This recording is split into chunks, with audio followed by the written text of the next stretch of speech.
மனித உரிமை அமைப்பான ஸ்வாராமின் நிர்வாக இயக்குனர் சிவன் துரைசாமி மற்றும் அதன் ஒருங்கிணைப்பாளர் அசூரா நஸ்ருன் மீது நாளை நீதிமன்றத்தில் குற்றம் சாட்டும் முடிவு ஒத்திவைக்கப்பட்டுள்ளது.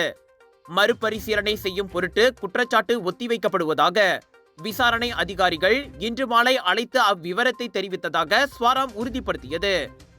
எனினும் குற்றம் சாட்டப்படுவதற்கான புதிய தேதி குறித்து தெரிவிக்கப்படவில்லை. பிப்ரவரி 10ஆம் தேதி உள்துறை அமைச்சான KDN கட்டடத்திற்குள் அனுமதி அட்டையின்றி நுழைந்ததின் பேரில் சிவன் துரைசாமி முன்னதாக போலீஸ் விசாரணைக்கு அழைக்கப்பட்டார். சோஸ்மா கைதிகளின் நலன் குறித்து விளக்கம் கோரும் மகஜரை சமர்ப்பிக்க ஸ்வாராம் சார்பில் சிவன் உள்ளிட்டோரும் சோஸ்மா கைதிகளின் குடும்பத்தாரும் KDN சென்றிருந்தது குறிப்பிடத்தக்கது.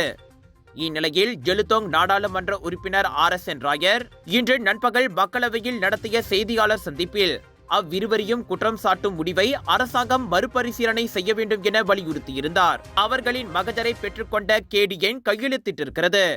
தவிர அனுமதி அட்டை இல்லாமலேயே மகஜரை கொடுக்க வரலாம் என KDN அதிகாரி ஒருவர் அவர்களை உள்ளே அழைத்திருப்பதாகவும் கூறப்படுகிறது. ஆகவே அதில் ஆழமான விசாரணை மேற்கொண்ட பிறகே குற்றம் சாட்டப்படுவது தொடர்பில் முடிவெடுக்க வேண்டும் என ராயர் வலியுறுத்தியிருந்தார். ராயர் அக்கோரிக்கையை முன்வைத்த சில மணி நேரங்களிலேயே சிவன் மற்றும் அசூரா மீதான நாளைய குற்றச்சாட்டு ஒத்திவைக்கப்பட்டிருப்பதாக தகவல் வெளியாகியுள்ளது.